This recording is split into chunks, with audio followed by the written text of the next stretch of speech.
दोस्तों इस वीडियो में मैं आपको बताने वाला हूं कि यदि आपने आधार कार्ड के अंदर किसी भी प्रकार का इन्फॉर्मेशन को किसी भी प्रकार के डेटा को अपडेट किया हुआ है तो आप कैसे पता कर पाएंगे कि आपका आधार कार्ड अपडेट हुआ है अथवा नहीं हुआ है। मेरे भाई, यदि आपने आधार कार्ड में नाम, जन्म तिथि, पता, मोबाइल नंबर या फिर आपने ईमेल आईडी को बदला हुआ है या फिर आप अपना एड्रेस को चेंज किए हुए हों या फिर मेरे भाई आप अपने आधार कार्ड के अंदर यहाँ पे बायोमेट्रिक एड्रेस को बदले हैं, ठीक है, जिसमें आपका फ़ोटो आता है, फिंगरप्रिंट आता है और आपका आइरिस आता है। आइरिस कहने का मतलब है आपका जो आँख का स्कैन होता है, ठीक है, उसको आइरिस कहते हैं। तो इनमें से किसी भी प्रकार का कोई भी इन्फॉर्मेशन, कोई भी डेटा को आपने अपडेट किया है या फिर चेंज किया हुआ है तो आप अगर पता करना चाहते हैं आपका आधार कार्ड अपडेट हुआ है अथवा नहीं हुआ है तो इसका मैं आपको लेटेस्ट प्रोसेस बताने वाला हूं। आप आसानी से पता कर सकते हैं कि आपका आधार कार्ड अपडेट हो गया है अथवा नहीं हुआ है, ठीक है। अब चलिए मैं आपको बता देता हूं स्टेप बाय स्टेप, और ये बिल्कुल लेटेस्ट मेथड है, एकदम नया तरीका है, ठीक है, क्योंकि पहले जो था कुछ और इसका प्रोसेस होता था, अब यहाँ पे इसका प्रोसेस जो है वो बदल दिया गया है, ठीक है। देखिए, इसके लिए सबसे पहले आपको अपने फ़ोन के अंदर गूगल या क्रोम ब्राउज़र को खोलना है, ठीक है। खोलने के बाद दोस्तों आपको टाइप करना है SSUP, जैसा आप स्क्रीन के ऊपर देख सकते हैं मेरे भाई, SSUP आपको टाइप करके सर्च कर देना है। जैसे ही आप सर्च करिएगा आपको यहाँ पे इसका ऑफिशियल वेबसाइट पहले नंबर पे देखने को मिल जाएगा, जो कि होगा ssup.uidai.gov.in, ठीक है। इसके ऊपर आपको क्लिक कर देना है। यहाँ पे जैसे ही आप क्लिक करिएगा इसके ऑफिशियल पेज के ऊपर आपको रीडायरेक्ट कर दिया जाएगा, ठीक है। अब दोस्तों कुछ इस प्रकार से इसका इंटरफेस आपको देखने को मिलता है। अब आपको स्क्रॉल करते हुए यहाँ पे नीचे आ जाना है। नीचे जब आप आते जाइएगा तो यहाँ पे आपको बहुत सारे ऑप्शंस देखने को मिलते जाएंगे। वहीं दोस्तों एक ऑप्शन आपके स्क्रीन के ऊपर डिस्प्ले होता है जो कि है check enrolment and update status, ठीक है। Check enrolment and update status, आपको इसके ऊपर क्लिक कर देना है। जैसे ही आप यहाँ पे क्लिक करिएगा एक नया पेज आपके स्क्रीन के ऊपर खुल के आएगा और इसी पेज की सहायता से आप अपना आधार कार्ड का अपडेट स्टेटस को चेक कर पाएंगे। अब दोस्तों यहाँ पे आपको स्क्रॉल करते हुए नीचे आ जाना है। यहाँ पे 3 ऑप्शंस आपके स्क्रीन के ऊपर शो कर रहे हैं। पहला ऑप्शन है इनरोलमेंट आईडी का, दूसरा ऑप्शन है SRN का, ठीक है, और तीसरा ऑप्शन है URN का। सबसे पहले मैं आपको बता दूं इनरोलमेंट आईडी क्या होता है, ये कहां से आपको मिलेगा। यदि दोस्तों आपने अपना आधार कार्ड को अगर आपने किसी भी आधार सेंटर में जाकर के अपडेट किया हुआ है, ठीक है, कोई भी आधार सेंटर में जाकर के आप अपना आधार कार्ड को अपडेट किए होंगे तो उस समय आपको एक इनरोलमेंट स्लिप मिलता है, एक रसीद मिलता है। उसी रसीद के अंदर आपका इनरोलमेंट आईडी नंबर लिखा होता है। वो रसीद भी मैं आपको अभी दिखाने वाला हूँ, डोंट वरी, आपको चिंता करने की आवश्यकता नहीं है। मैं आपको A to Z सारी बातों को बताऊंगा यहाँ पे, ठीक है।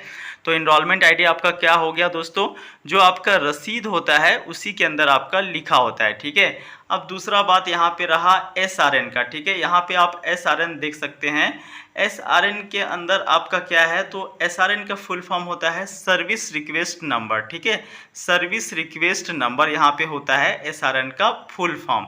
तो यदि आपने आधार कार्ड के अंदर ऑनलाइन अपडेट किया है, खुद से अपने फ़ोन के माध्यम से या फिर कंप्यूटर लैपटॉप के माध्यम से ऑनलाइन अपडेट किया है, जिसमें एड्रेस अपडेट होता है अभी, ठीक है, तो उस समय आपको SRN नंबर मिलता है, यानी सर्विस रिक्वेस्ट नंबर मिलता है। तो वो अगर आपके पास में है तो आप यहाँ पे SRN वाले बॉक्स पे टिक कर सकते हैं और SRN नंबर डाल के अपना स्टेटस को चेक कर सकते हैं, ठीक है।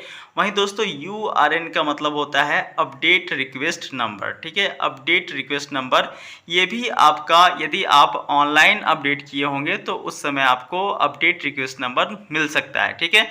तो अगर आपने ऑनलाइन अपडेट किया है और आपके पास में यदि SRN नंबर है यानी सर्विस रिक्वेस्ट नंबर है तो आप सर्विस रिक्वेस्ट नंबर वाले बॉक्स पे यहाँ पे टिक कर सकते हैं, ठीक है। टिक करने कहने का मतलब है कि यहाँ पे आप क्लिक करिएगा तो ये SRN नंबर ले लेगा, ठीक है।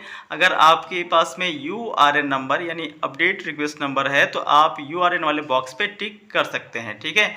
अगर हमारे पास में दोस्तों इनरोलमेंट आईडी नंबर है तो इनरोलमेंट आईडी वाले बॉक्स पे हमें टिक करना है। तो देखिए इनरोलमेंट आईडी नंबर वाले बॉक्स पे आप टिक करिएगा, तो यहाँ पे देखिए कह रहा है इंटर 14 डिजिट इनरोलमेंट नंबर। ठीक है, अभी मैं आपको रसीद में दिखाऊंगा कि 14 डिजिट का इनरोलमेंट नंबर कहाँ पे है।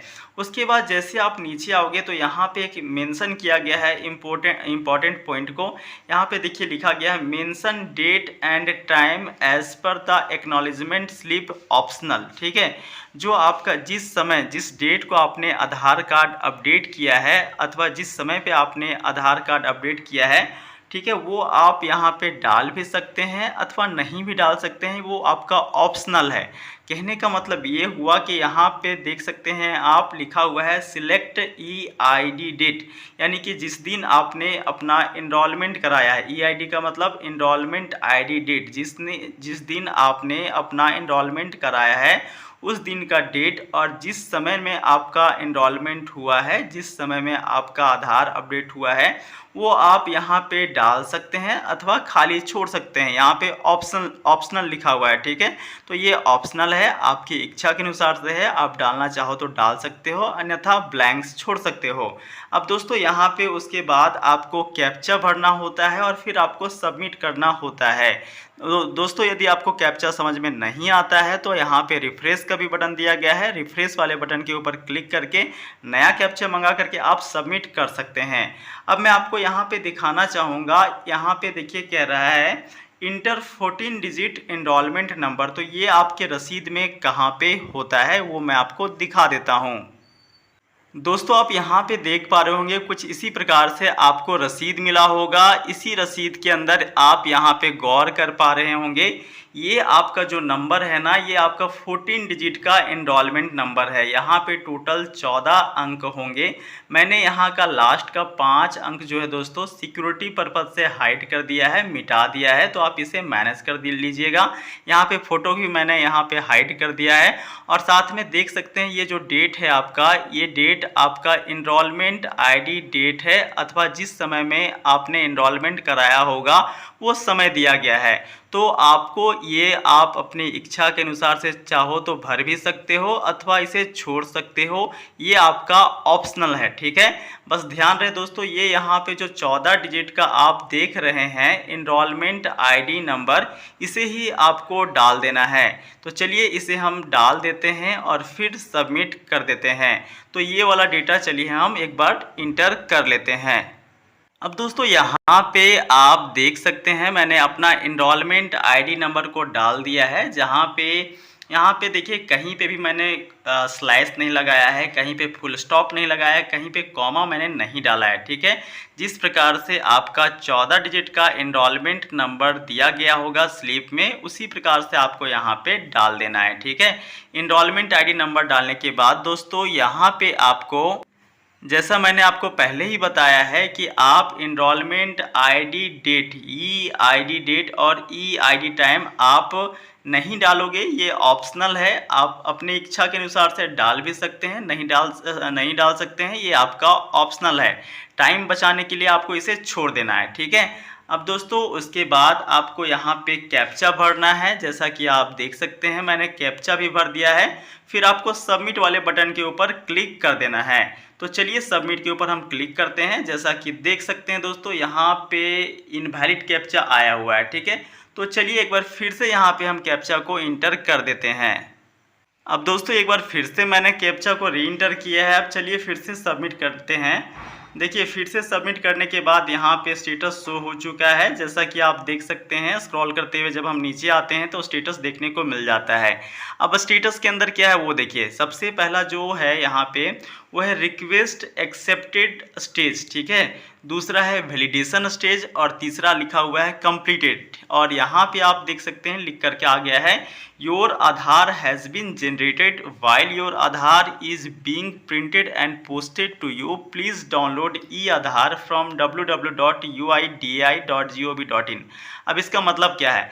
इसका मतलब ये है कि जो मैंने अपडेट करने के लिए रिक्वेस्ट डाला था, निवेदन डाला था, वो एक्सेप्ट किया गया, स्वीकार किया गया। फिर देखिए वैलिडेशन स्टेज का मतलब होता है कि उसका आंतरिक रूप से जांच पड़ताल किया गया और सब कुछ सही पाए जाने के बाद वो हमारा कंप्लीट हो चुका है और फिर देखिए यहाँ पे लिख करके आ गया है कि आपका आधार जनरेट हो चुका है।